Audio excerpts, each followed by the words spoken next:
It will affect the way your skin looks, even the smell of your body. All that can come from your food. Hello everybody and welcome back to my channel. And if this is your first time here, hello, welcome. This is Essential Patience and I am Patience. And in today's video, we're going to be talking about how to eat better. It's a new year and it's always a good thing to eat better and to have better eating habits. And I just wanted to go into depth about how to improve your eating habits. This year, eating healthier is your goal. Hopefully this video can help. Health is wealth, so let's get straight into how we can eat better. But before we do, remember to like this video, subscribe to my channel if you haven't already, and ring the notification bell so you do not miss out on any of my future uploads. So let's get straight into the video. How to eat better. The first thing you want to do is think of food holistically, not just as a breakfast, lunch, dinner, but as a combination of what makes you you. Have you heard the saying, you are what you eat?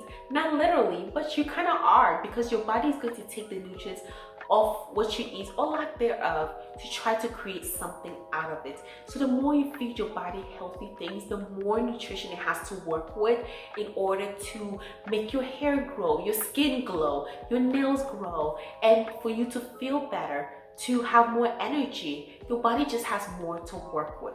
Instead, if you feed your body over processed foods and food that are not so healthy or almost no nutrition, your body's not going to have much to work with, and it's going to work overtime trying to squeeze out any single nutrition it can find. And then you're going to feel tired, you're going to feel lazy, you're going to see your body not be as healthy or as fit as it can be. Not to mention that if you feed it a whole bunch of like super fatty foods as well, it will affect the way your skin looks, even the smell of your body. All that can come from your food. So making sure that you're feeding your body healthy, nutritious food, and thinking of it as holistically as everything that you eat is a combination. And it's not to scare you to say you can't eat snacks and delicious sugary desserts. You can, but don't overindulge in it. Instead, everything in moderation. Think of your food as holistically what makes you you. And if you can put all your food you eat together, what does it say about you? But in order to eat better, you have to ask yourself, why do you want to eat better? The reason behind it would be a reason to continue when things get hard, when you no longer feel as motivated to eat healthy. For me, it's for several reasons. I certainly want to make sure that I'm healthy. I know the medical industry is not always kind to people who are sick, especially when it's something that can be prevented. Prevention is always better than cure. So for me, I know my body is a temple and I want to feed it the best of foods. Biblically speaking, there's a lot of warning in the Bible about not overindulging in food and alcohol. And there's a word for that. I think it's gluttony. And so you want to make sure that you are being more cautious about the reason why you want to eat better. Make sure that you know your whys. And once you find a good why behind it, you will see yourself easier transition to eating better. I also want to make sure that my body is well, because I also want to feel better in the future and do my part and my best to make sure I'm healthy in the future.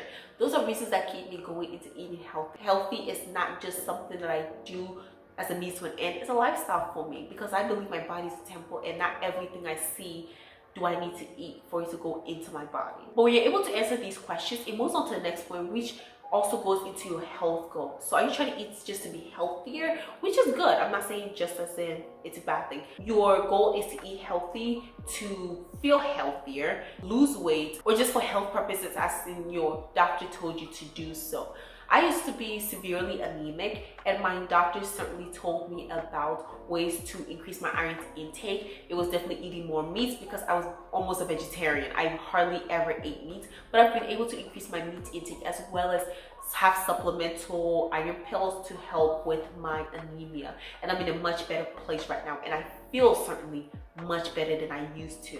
So that's one reason why you may want to eat healthy. But it could also be weight loss. For me, I've never been overweight, and this is probably the most I've ever weighed. So I've kept a consistent weight overall. So for me, while it may not be weight loss, for other people it might just be. And that's also a good goal to have. If you want to lose weight and you want to lose in a healthy manner, Eating and changing your eating habits is one of the best ways to do so, as well as actively exercising. So if you want to eat better, find some goals that you want to achieve and stay with them. Once you have your goals and you have the reasons why, start to analyze your current eating patterns. Sometimes when we want to make a change, say, okay, I want to make a change, and then you switch, you do a 180 without realizing what your old habits are. What is causing you to eat the way you currently do? Are you overeating currently? Is that why maybe you will have more weight than you otherwise would?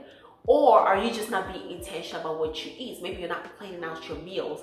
Maybe you're just not going grocery shopping, not shopping consciously, or maybe even cooking your own food. Maybe you eat out a lot. Maybe when you do eat out, you eat a lot of fast foods. Maybe you cook at home, but your foods contain a lot of oils, a lot of fat, overly processed foods. That could also contribute to why you're poor health, why you're overweight, or why you just don't feel as good. You might be skinny, but still not feel like you're healthy.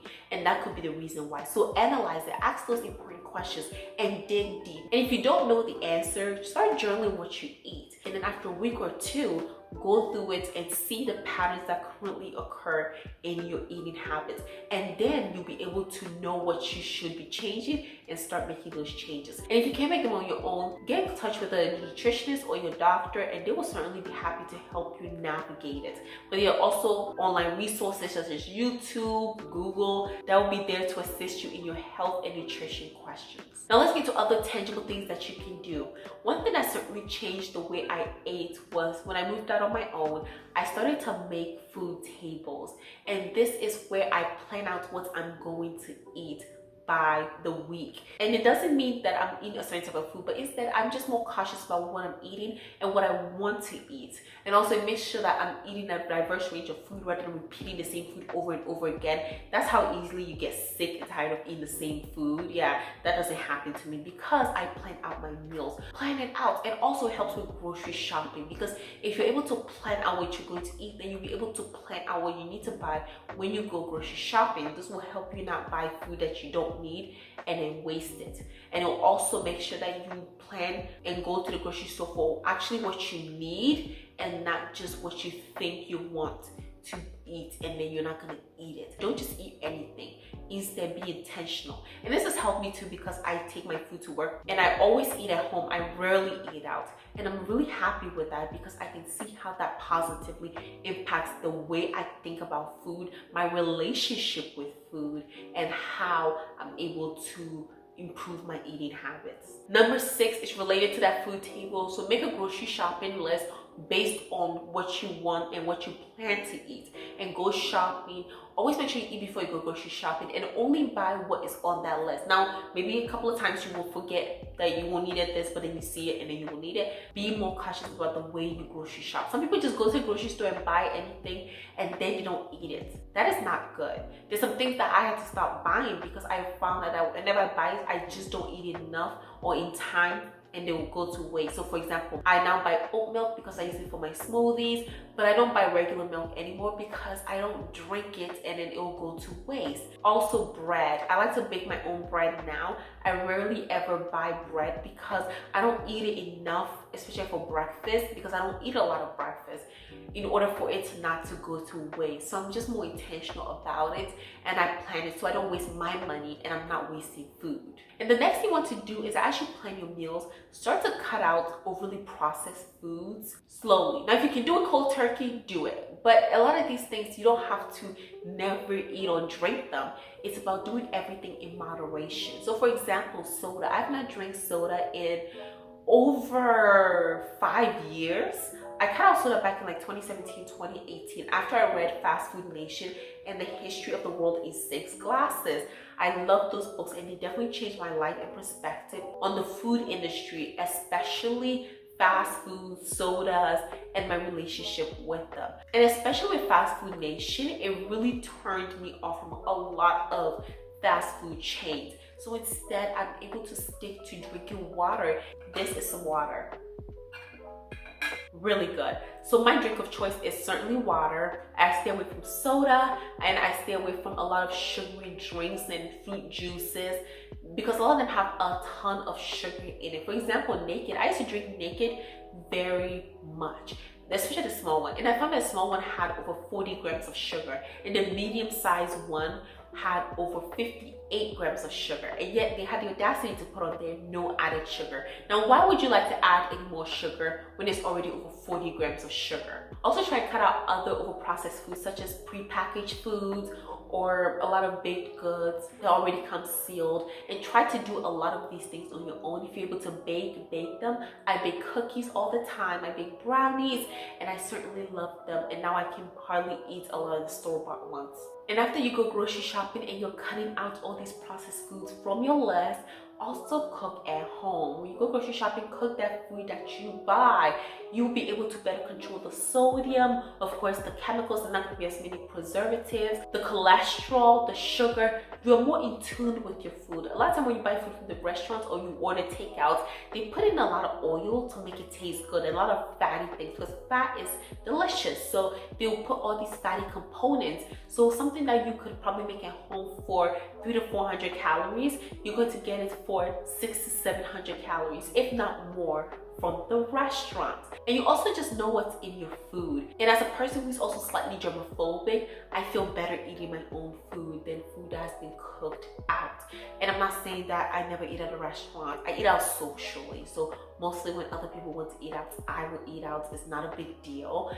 But on a day-to-day basis, I eat at home. I take my lunch to work. I eat my breakfast, lunch, and dinner all cooked by me. So at the end of the day, you're able to better control your portions. You're able to control what goes into your food. So cook at home, and it's just a beautiful relationship that also improves your relationship with your food. And the next thing about eating better is to see food as not good or bad, but rather in moderation. So enjoy all types of foods in moderation, unless they're harmful, then stay away from them. Life is to be enjoyed, so enjoy. If you go to a different city or state or out of the country and they have certain types of food, don't feel too bad about enjoying it.